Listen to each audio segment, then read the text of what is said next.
Welcome back to the HGC. Dignitas and Granit Gaming face off, and surprise, Dignitas is up 2-0. However, Granit Gaming has been putting out more of a fight than I think a lot of us expected, as they have taken them toe-to-toe, especially going into the mid-game. Yep, looking pretty good, especially on the last map. Was also the map choice that we saw from Granit Gaming, so definitely coming in with a strategy.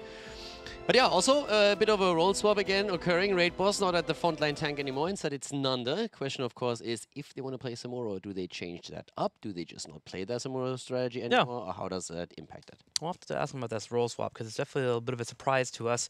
As let's go ahead and look at player comparisons. Memecraft has been a pretty pleasant surprise too, as he started to really fit in with this roster. Sure, a little shaky in week number 1, week number 2, starting to get a bit more composed, but today he's looking pretty darn strong as we compare him against Poik. And also, now that we have a full picture of him, right? Yeah. Benedict, cover patch, 100%. Doctor Strange. Definitely. I also think it's pretty, it's pretty mean to compare him against Poik immediately. The guy just made it into HGC. It's like in his 3rd week. Welcome to the HGC. Poik, are you as good as this guy? Can you handle the pressure, Memecraft? This is like a little bit rude. Yeah, but good stats overall. You know, to me that signals that Josh doesn't like Germans. So. Come on, Josh. I don't think that's okay. That's not cool. It's like, why? Why? Josh is so... Stop being mean to Josh, okay? What do you mean mean to Josh? Like You're mean to Josh. He picks the new German kid and picks on it. That's not fair. Josh uses the word zoinks, okay? So he's good in my book. He doesn't use that. He did use it twice. On the right side, Valskaya Foundry picked up, as Granit Gaming is choosing the battleground once again. So if we are seeing a ban on Samuro, it's here. Yeah, I can see that. So, yeah. Again, we have seen a lot of role swaps already for Raid Boss, and they shifted forth and back a couple of times in previous times. I just want to see if they are just switching stuff up now when they are trying to play Samuro, if they're going to let Samuro go completely. I absolutely enjoy the way that they're picking these maps instead of going for a first pick and just simply saying, hey, we have maps prepared, we have second pick strategies on those maps, and we are going to run those. We think that's more advantageous for us than simply taking a first pick and maybe giving you the map choice where we don't really know what's going on. So the way they approach this, I think is pretty cool. Yeah, it's definitely a change in the wind. Typically, if we have teams pick a battleground, it's usually once in a best-of-5 series, but to do it time and time again shows that they have preparation, and also that they knew they might be in a spot where they're losing here, so they want to be able to come into different battlegrounds and be able to adjust. Yeah. Again, it's also sometimes a sign of the weaker team oftentimes does that because they're trying to surprise opponents. And there's nothing wrong with that. If you specialize on a couple of certain maps and your goal in a best-of-5 series is to maybe not win the entire series, but take specific maps, that's absolutely okay. Especially since they came in and said from the get-go, listen, we are the underdog. It's going to be rough, but if we can take a few maps, that would already be a win for us. Well, but as we head into the ban phase, Team Dignitas thinking about what they want to take away. So far, it's been the Tracer that they have not allowed on the field. No major reason to change that up here. So far, they have been able to shut down Granit Gaming. And yeah, there's a small reason. Lay it on me. Which one? It's that little Blade Master that we've seen a few times for Granit Gaming now. So you have to at least think about it. I still think they're going to ban Tracer. But you have to at least think about, okay, do we have to change it up now? But I feel that Dignitas in particular is also okay playing against Samuro here. I do wonder if we will get Vala Tassadar once again from Team Dignitas. They played it a few times now. Twice now, on this map. That's something that Granit Gaming knows too, and I feel this is why this is a bit of an awkward spot, because what do you ban here? Do you ban Tassadar? You're absolutely okay if they're taking Tracer, and you're saying, well, as long as they don't have a Tassadar Tracer, we can deal with it? Or do you just say, no matter what, even if we... let's make sure that we ban Tracer out, because even if they play Tracer either with Avatar as a pseudo support or just with the solo support, it's going to be too tough for us to deal with. I'm thinking about it. That's going to be Urel. Okay.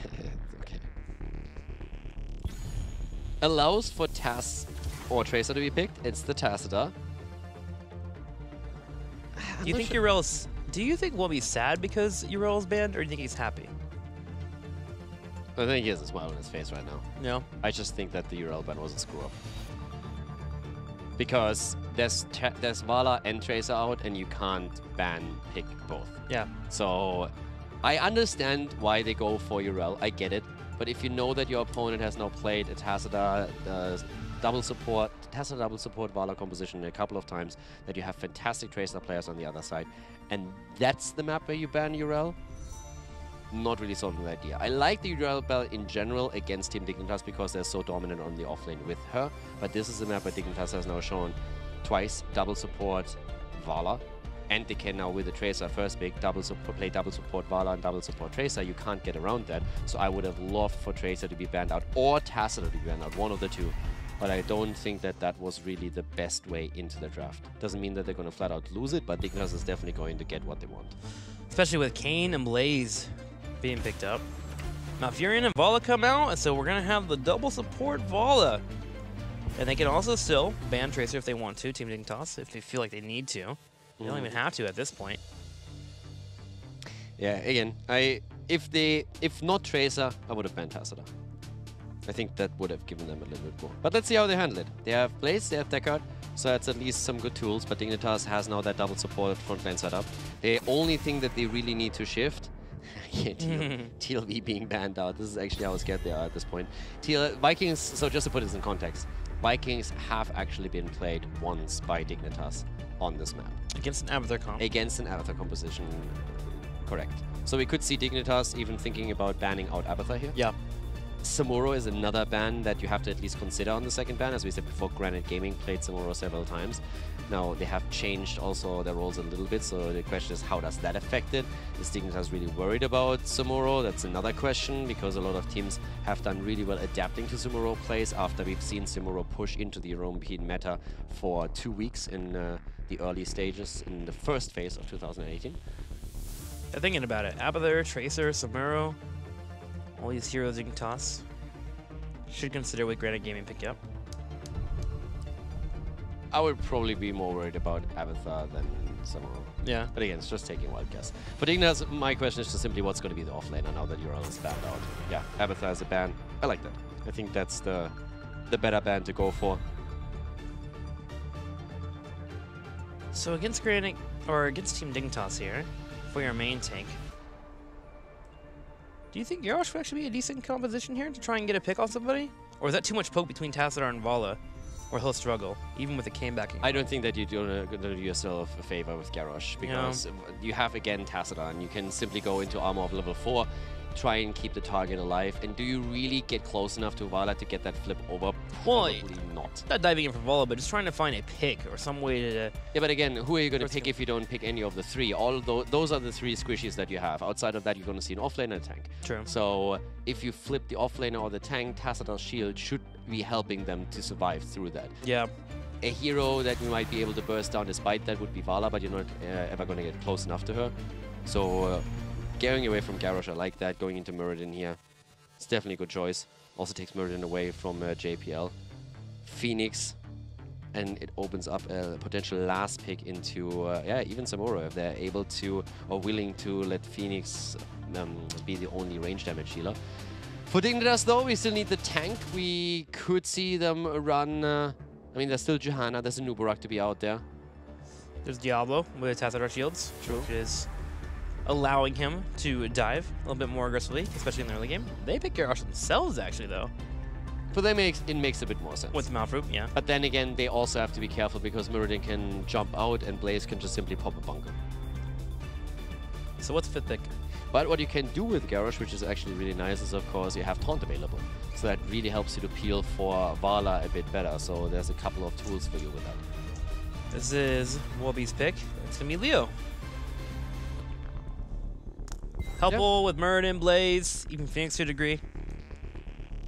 So they have lockdown, and Poik will be the solo damage dealer, hyper carry. All right, bring it. I want them to at least try. With Samuro? Yeah, Samuro, anything unorthodox. Samuro and Tacita, though, Oracle popping out. You won't be able to do well in teamfight. Sure, you can split push. Like again, it doesn't have to be Samuro per se, but I really like that they played it a little bit out of the box the last time that they actually played, so I would really enjoy if they would go into a bit of an unorthodox pick and just say, okay, we have several things prepared for Volskaya. It doesn't always have to be a simple road pick. Yeah. We have a couple of things prepared. So I would really just like them to go into something where they say, okay, this is different and let's see what we can take here. The only thing where I would shy away from it is if you want to save it for future opponents. Okay, they go Chromie, they go Standard. This is one of the concerns that I actually have a bit on my head. If you have a special draft prepared, think about the draft that they played the last time on Towers of Doom that we talked about so much. That was a draft that actually won the map 5. Do you show that draft here? Because you are going up against Dignitas, a team where you know, okay, this is going to be rough going anyways. Can you, with a surprise pick, really take them down here? Do you reveal a strategy all of a sudden for a future opponent where they're like, well, maybe they're crazy enough to pull it off against us? That's a concern that I would have. So that's the one argument that I really have where you would say, okay, let's play it solid with a normal composition that we would play against other teams as well, and we just go in a fight against Team Dignitas on the execution level. We take the most that we can learn from the series. If we can still take a map, that's fine. But our strongest drafts that are a little bit funky, those we save until we go up against an opponent where we say, okay, this is a map that really, really matters right now. This can decide the series, so let's use it here. Yeah, especially if it's a hero they've never picked before, but if it was like a Valir or Samuro, we already know that that is currently heroes that they can move into. Yeah. But yeah, I think I agree with your line of thought there. There's no way they're going to win this entire series overall, so why reveal everything? Let's move into, potentially, our final battleground as we go into Volskaya Foundry. Dignitas is up 2-0 over Granit Gaming. Game number 3. Dignitas in the lead as the Germans on the left side. Memecraft on Phoenix. We're seeing Darkmok again here on Blaze with Wolf Joe now on Deckard Kane. Raid Boss on Chromie once more. And Nanda on Muradin. Chromie player of Raid Boss is pretty cool. Let's see if we can pull a similar strong one off again. On the right side, Snitch on Tassadar. Wubby on the Orc. JPL on Garrosh. Poik on Vala. And Zelia on Malfurion. So far, Dignitas has only lost a single map in Phase 2. 9-0 on Urel, which for the first time they don't have here. And the spray game is on. A little bit of dance between the two. Nothing too crazy. Raid Boss looking to get those stacks going already. And he hits one. Whereas Team Dignitas will hope to clear out this wave that actually Granit Gaming got the upper hand on. Yeah, early. I mean, to be fair, Chromie did actually really well in the last game with all of this Dark Morkies now. Oh, that's actually cute. The two pigs are just like rubbing noses there. That is insanely cute. Your snouts. Yeah. You know. Why are you laughing? That's actually cute. Just because you don't have a heart doesn't mean that it's not cute. I'm over here looking at that. I'm like, oh, he's denied 1 minion experience. That's a cute little maneuver. And you're like, snouts. God, I love snouts. Money pigs. I mean, to be honest, that was them just fooling around. That was all there was to it. It's true. It's actually kind of funny when you talk to solo laners, because in certain matchups on the solo lane, there's very little that you can do, but you're just like sitting in front of each other and you're doing too much. And so there have been instances where the two solo laners have just been B-stepping in front of each other for the first 2-3 minutes of the game, because there was just very little to do there. So there's definitely a bit of goofing around going on every now and then, depending on the matchup and the map that you're playing. If you don't have the kill potential on the opponent, if staying through, you just need your wave clear, and that's about it. Yeah, because sometimes you're absolutely not willing to push the lane out, because if you push the lane out, then your opponent has an easier time to gank you. So both of you are just sitting there and are just unwilling to attack the opponent's wave, because that would shift the balance too quickly. Yep. Oh, speaking of balance right now, Garrosh taking some damage here on the front line. Trying to hold down the support camp as all 5 are coming up. Blaze a little bit late to the party, but he makes it in pretty stylistic fashion. This is actually another lesson that you guys can take from this a bit. You don't always have a reason to push a lane out quickly. Oftentimes when you want to make a rotation, and of course first you're going to try and take the wave out and then you make the rotation.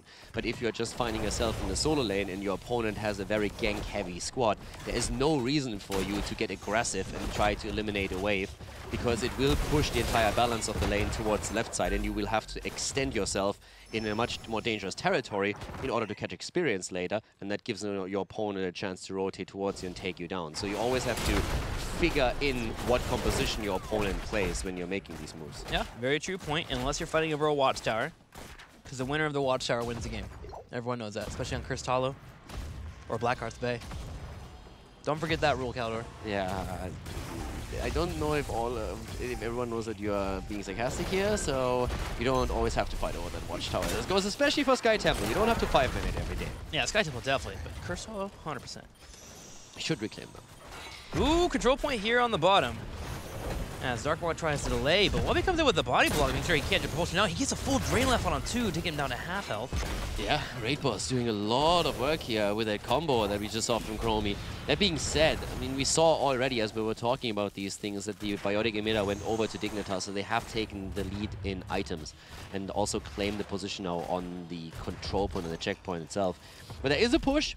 Started up at the top, and it was actually a 2-man that we saw there. So Muradin was trying to anchor against Tacita, which is really important, slowing down the rotation and forcing Snitch over towards the right side to move up around there. So it's a little bit of time wasted, and that allows Granit Gaming to now move into the checkpoint themselves. So a pretty cute maneuver here, pushing the lane out, having a camp available there, and making sure that the rotation that had to come in from Dignitas as a reaction to it would be too late. JPL trying to hold on the front line as he wants to make sure the point is not contested. 81-0. Leo is not here, but he's dealing with Blaze in the bottom. So this is a 4-on-4 here in the middle lane. As long as Poik doesn't take too many sandblasts to the face, he should be able to put up decent damage. Gotta watch out for non-in the Stormbolt. Ooh, the moment that Stormbolt misses though, Poik can put out a little bit of damage. Granit Gaming stepping up, trying to grab control. But JPL is doing such a good job of contesting. Yeah, Leoric actually has a lot of trouble here too. Wubby moves in and is immediately on half health, so those combos coming out of Raid Boss do solid work, and the entire time we're seeing Memecraft just getting the damage in.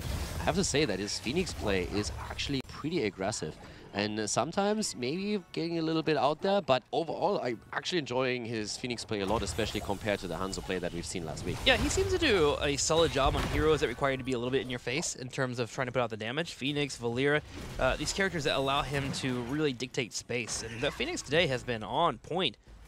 Imagine if he was playing against another team, they may have earned a few more wins here, but still, putting the hurt on Dignitas is a reward in itself. Yeah, just heroes with a heavy focus on auto attacks seem to be really strong for him. Yeah. In particular. JPL now, again, here we come to engage. Darkmog into the backline. Dignitas is suffering a lot here, despite the biotic emitter that they have as a healing, but Darkmog also with the jet propulsion barely moving out. Nanda hopping away. And the entire Drain Hope is giving him a lot of trouble. Wolfjoy is attempting to keep him alive, but now we see Deckard Kane in trouble, and he goes down.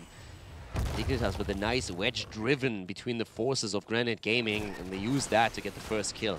But the theme continues for Granit Gaming. Everything is so close for them, right? It's just barely off. That bio, the healing pulse that coming in there, it really allowed for Team kind of stay alive there on the bottom right corner. If Granit Gaming had been able to clear that up, maybe the pulse hadn't gotten so much healing off, they may be able to get a kill, but a slight misstep in focusing what they needed to clear up. And now Team Dignitas, who has a level already on the experience, is moving towards level 10, has a protector, and is going to set up the next control point. This is going to be a big gap for them. Yeah, this is going to be a disaster. Let's be honest about this for a moment, because Dignitas now is level 10. So they have a 1.5 level lead nearly already, and they can really aggressively now push forward with their heroics if they want to. Ooh, already jumping in here, but even if those two pop out, they can do a lot of damage. It's decent defense here, but that fountain is eventually going to fall. There we go. And that's the engage on Tim. The Raid Boss is out of mana. And Team Dignitas has Volley here on the front line, who can put out a decent amount of damage and also continue auto-attacking. Darkmog barely got away from this one. That was a close call. Nanda jumps in, but they don't get the lockdown against JPL in range of the fort. But they're still holding on to that, but Dignitas has a significant lead now, and they are definitely heavily pushing towards the fort. They're soaking some of the shots with Broccoli here. Well, Furians level 4 are definitely working for them. JPL soaks the damage. Armor comes out from Snitch, and that's a fort gone at the top. So not only the well is gone, but also the fallback point. All of that being available due to them having their heroics, but also Chromie having no mana. Only able to about the Sandblast. Team Dignitas immediately turns their eyes towards the items to get the support camp at the top. And they'll be able to work on those turrets pretty soon too. Looking at the bottom though, Phoenix is working on level 10, and here it is. This is the moment for Granit Gaming to get some fights they would like. They have to stay a while and listen. Salvo comes out too. And of course a bunker. So getting that aggression, the dive, very capable for them. Dignitas is just going through the checklist now.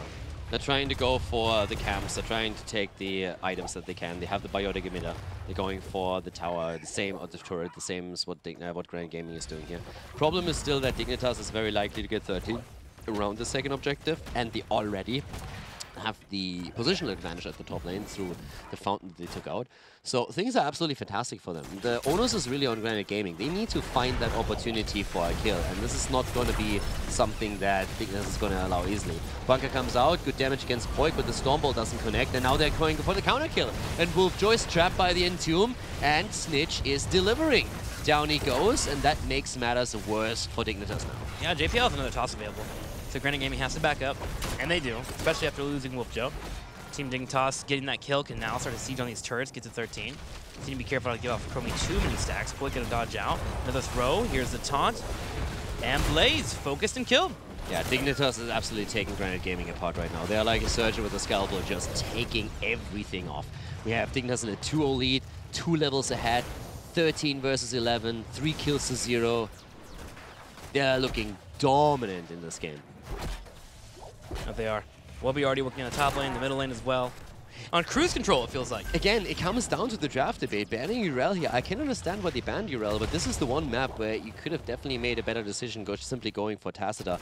Now, Dignitas is falling exactly into the same draft patterns on Volskaya that they showed in the previous 2 weeks. And they are running that double support composition that has been so successful for them here. And Granit Gaming just doesn't have the answer at this point. They are 2 levels behind. We are now seeing the control point claimed, or about to be claimed, by Garrosh to the top. Memecraft is trying to send at least a camp to the top lane to help out with that, but things are just getting worse here pretty quickly. The stat advantage alone is a problem, but then you also have the item advantage. On the other hand, a kill against Snitch would be great, but he still had Dimensional Shift. Barely gets out. And a flip against Nande puts him into a very troublesome spot, and down he goes. Muradin is eliminated. Didn't even pop Avatar here. Wolfjoy goes down, and I mean, Dignitas is just rolling over them. This hurts to watch, actually, a little bit. Yeah, this is actually painful. It seems like a heavyweight hitting a featherweight, right? Like, they're having a really hard time getting these engages. It seems like they're playing around there. Even there, we had Garrosh dropped on the Indomitable, interrupt Decker Kane, who's trying to go for the stay a while and listen, and then he was cleaned up afterwards. 2 picks for Dignitas, controlling the point.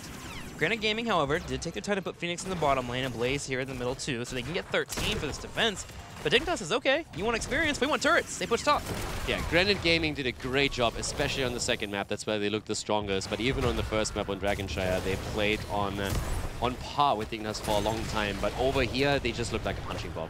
They're getting smacked in the face the entire time. Every single engagement that Dignitas takes, they're walking away with kills. Granit Gaming is not finding an opening here at all and has a huge amount of trouble. Dignitas has opened up the top lane completely. Now we're seeing Dig taking the Protector, and they are not walking to the middle. They're not trying to get a fort. They're saying at this point, guys, we're 2 levels ahead. We're closing in on 16. We can actually even think about making a play for a keep already. There is some slight good news. It really hit me. Slightly good news. They have 13, news. yeah. Yeah, 13 hits, and Chromie stacks are getting close. 52 of the 60 needed. Twilight Dream comes out, Blaze is low and silenced. All right, I got bad news. They might lose a keep. I got more bad news. Everybody's dying. Blaze goes down, Deca too, and yeah, the Protector is gone as well. But they are just going for kills at this point. Another Entomb, Raid Boss in trouble. Still has the timeout that helps him for now. But Dignitas is just not stopping that. They're 3 levels ahead. They have level 16 now. And they're just going in. The only thing that really keeps them from completely destroying everything right now is that they have to be careful of Chromie. But that's really the only thing. And even with that threat looming over them, they're still going for the keep. Chromie finishes the quest, so Wobby's getting kind of low on health. Sandblast coming out. Blaze moves in. They want to keep this keep alive. Wobby trying to Wraithwalk away. It's low on health. Can the Stormbolt connect? No.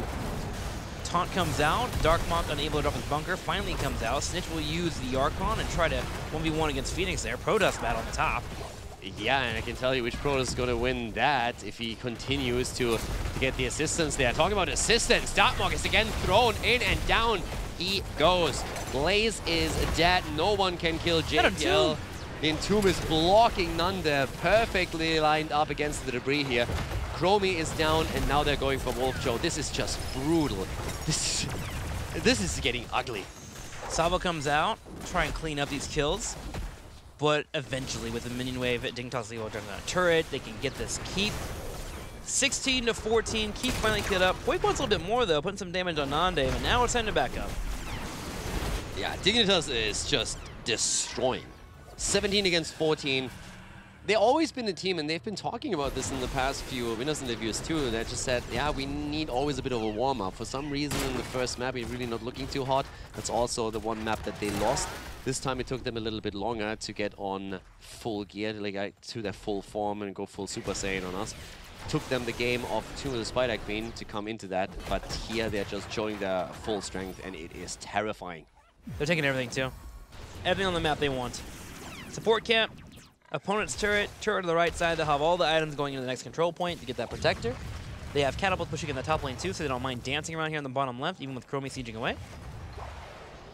Granit Gaming actually putting up a decent defense here. I mean, the one thing that I really still like, and you talked about this, is how Raid Boss is able to stack this quickly, but then we have to be honest here, one of the reasons why he's able to get this many stacks is because Dignitas have constantly pushing in against Chromie, and that's a spot where she just has an easier time getting those stacks together, but it definitely gives them a power spike that will maybe allow them to get a kill. And they're so far behind, they get a lot of underdog experience if they can get kills, but so far it just doesn't look really likely. What do you think here? We get 16 and go for a fight? I mean, you have to. Yeah. This is the only opportunity you get. This is the only chance that you're going to get in this game is once that you have 16, you're in even talents with Dignitas. That's the moment when you have to make your play. If you miss out on that, Dignitas is going to hit 20, and then you're just completely done. First of all, Vala's going to get Firefly Quiver. Good luck dealing with that, because she is already tough to kill with a double support. But if she has even more range, then you're doomed. And if then also Buried Alive comes into play for Leoric, then you have an even bigger problem. And that's the 16, and they do the only thing they can. They try to make the play. Bunker comes out. Will be taking some damage, but still full on health. Wraith Walk comes out too as well. Sit on his front tanks. Will be trying to control the point, and JPL going for the toss, but sadly cannot connect it thanks to the conveyor belts. Yeah, Wooby already does this thing.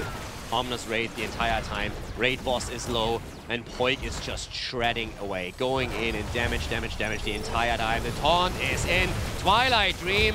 They get it. They go for it. But Vala goes down. Tacita 2. Blazers fall, but it's still a 2-for-1 trade in favor of Granit Gaming. It's the one chance that they have, and they're taking it. They're taking it. Wooby actually coming in here. They're wanting to fight here with Double Tank and a Malfurion. Team Dignitas trying to get on top of Wolfjo. Wolfjo, however, getting the heals out. Nande lands another Stormbolt. Memecraft able to put that damage too.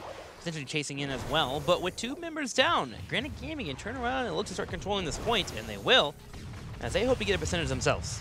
Yeah, not only do they have to take the point, they also have to try and take already a few of those structures just to close that experience gap. Because even with the 2 kills that they just got, they are still 2 levels behind. So they have to do some work here. And they're already attempting to do exactly that. To be honest, in an ideal world, they would at least send someone top lane and to clear out some of these catapults. That's what I'm worried about the most. Maybe Blaze now that he's back, because there's another 12 seconds left, but these catapults, there's a massive wave at the top. A massive, massive wave. That's, I think, 3-4 catapults that we already have there. 3 catapults, 4th one coming in soon, and that's going to push straight towards the core. So someone has to deal with. Granit Gaming, knowing they need experience, is actually going to work on this fort here to get a nice chunk of that experience, but JPL and Zelia together are doing enough to prevent them from moving forward. And Dignitas about to hit 20, and with their all 5 members up of the team, they're looking to actually push down and grab this point. A taunt on Nande as he gets thrown underneath the fort. He pops the avatar and can't stay alive. And Wooby is even contesting the point. Wooby just moved in from the back and just started contesting the points. It's like, you know what? No. It's just not happening. At 99% too. Yeah. I mean, Chromie survives, so that's a plus. But they were just a bit too greedy there again, staying out there. Wooby goes in, contested. They have the 20. To be fair, even without Muradin dying, it would have been a 20 versus 16 talent fight over it. Wooby moved in the perfect time. They knew that Blaze was top lane, but now Dignitas is just continuing what they started. 2 levels ahead, 12 kills against 2. They're going to take the Protector eventually. Granit Gaming at least got the double kill. They nearly came back into that, and if they get the Protector, they might be able to draw even an experience. Tough. That could have happened. Granit knows that one's on the control point, so they're going to try and fight with a 4v4. They put damage on JPL. Indomitable out. Snitch, Dimensional Shift, able to get out too. No fight for Granit Gaming. We do have Muradin back and ready to go, but with the Protector marching its way towards the south, this is looking like it might just be game. Yeah, and of course catapults are pushing through the top lane too, so they are going to lock into onto the core in just a few seconds. And you have 2 catapults, a 3rd one moving in now that attack the core while you have the Protector at the bot lane. So it's a loss no matter what happens here. They go again for Blaze, and he's just down. He's the punching ball of the game. 5 deaths on him, 5 on Deckard. The catapults are shredding the shield away to the top. They don't even have to go for the keep. They could just go for the core here. It doesn't even matter. At this point, Dignitas is just toying with their food. keep down, minion wave joining, and they move straight to the score that's already down to 85%. You mentioned the catapult's already getting on top of the core, down to 60. They find another kill on the old man himself. Kane has been cleaned up. We'll be trying to find a kill on Chromie if possible, while Poik has to deal with Nande, but it doesn't matter. The big robot and the big Archon finish off the core, and that's going to be a 3-0 for Team Dignitas. GG and well played. Dignitas dominant, and they make it work. Granit Gaming with a great showing on Tomb of the Spider Queen, no doubt about it.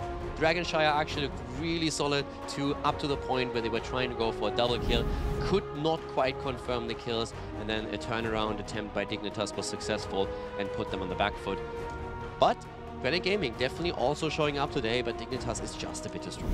Yeah, it seems like this double support composition of Volskaya Foundry seems to be pretty darn strong. I mean, in that position we had Vala. Poik put out almost 90k damage in auto attacks, which is impressive to see.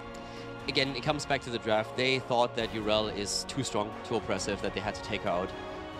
Understand why. Yeah. On that map, though, I think going into a Tassadar ban would have probably been the better option for them. It limits the options for Dignitas quite significantly, and then you are still guaranteed to get a decent pick on your own end.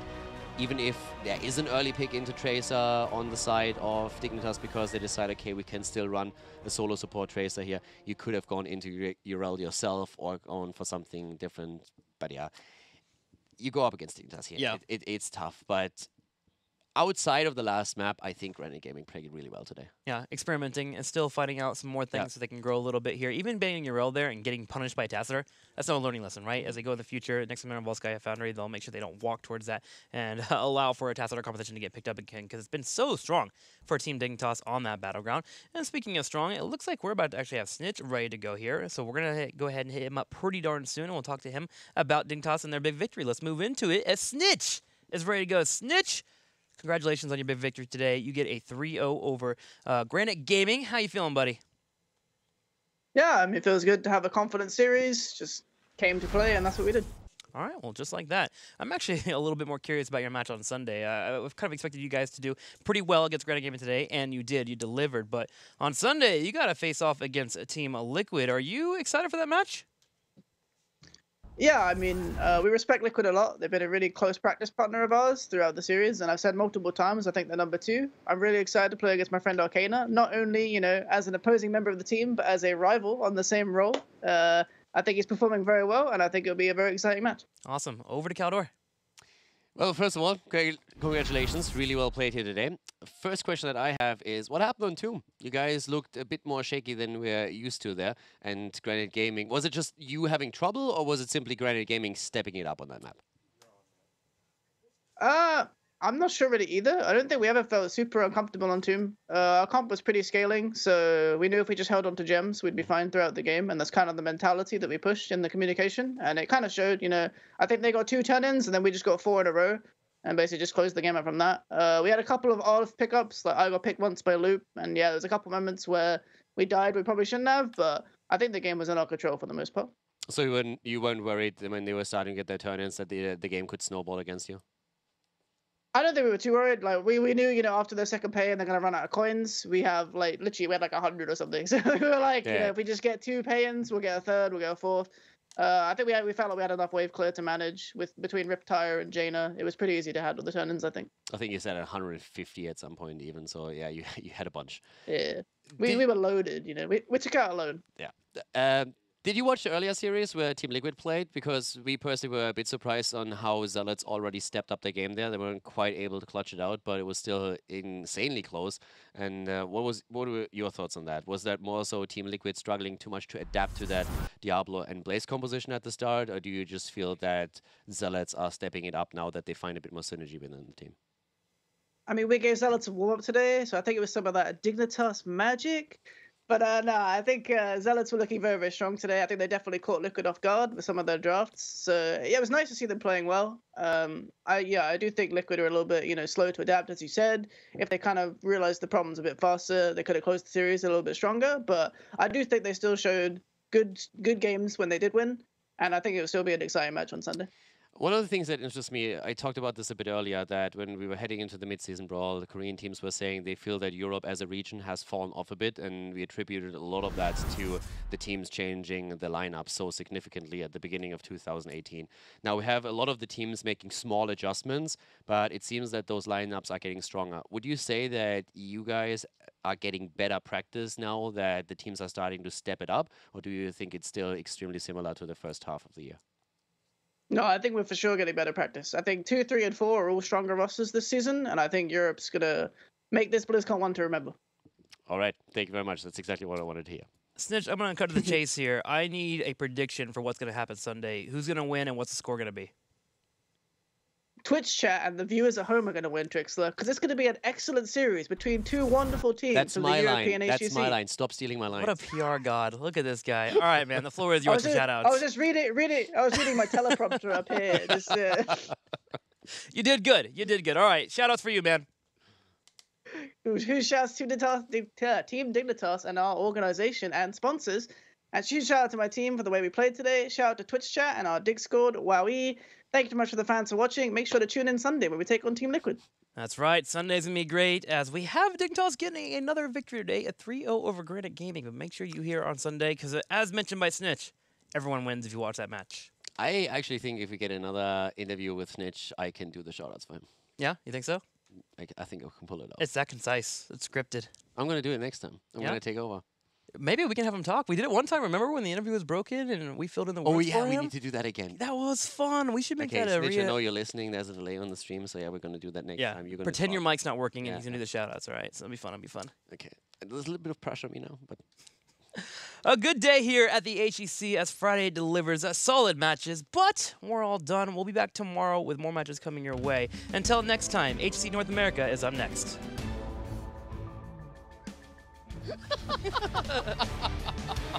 Oh, Big Mighty Gus coming out solo as well as it. It's trouble. Snitch has to jump over, gets knocked down. 7-sided strike into multiple attacks. Nande oh my gosh. How did they live? JPL comes in with a burrow charge. There goes the knockup. Kirazine will fall. Nande will be next. And Team Dignitas with a team of 2. Second, even if they don't get another engage, and actually as we are talking about it, they're getting it right now. Phoenix is dead, and the second kill against Muradin happens too. Double kill, and it might be a triple as Karazim is going to be stunned out after this, or should be. Wolfjo actually about to escape here, but he will not be able to run forever. Nah, eventually he should be falling. JPL wants to take him down, and that's the end of Karazim. Triple kill, and Whoopi's not risking anything. Here comes the shield, the follow-up, the damage. JPL barely kept alive, and again, nice blocks, but it's not enough. JPL, it is enough. He goes down. Great bunker. Clear of defensive wave from Granit Gaming. They have to hold firm here. They're trying to. Poik is the focus. Raid Boss unable to land the combo thanks to an ice block. Again, Ancestral on Phoenix and Conquered Spirit also proc, but now Nande is unstoppable, gets proc. There's no Ancestral available anymore. He falls, and that should be it. Dignitas moves in and tries to take down the core, and they're going to succeed here. This will be a 2-0 lead for Team Dignitas as they claim the victory on Tomb of the Spider Queen, taking a significant advantage in the best of 5 before a kill. And this is not going to be something that Dignitas is going to allow easily. Bunker comes out, good damage against Poik, but the Stormbolt doesn't connect, and now they're going for the counter kill. And Wolfjoy's trapped by the Entomb, and Snitch is delivering.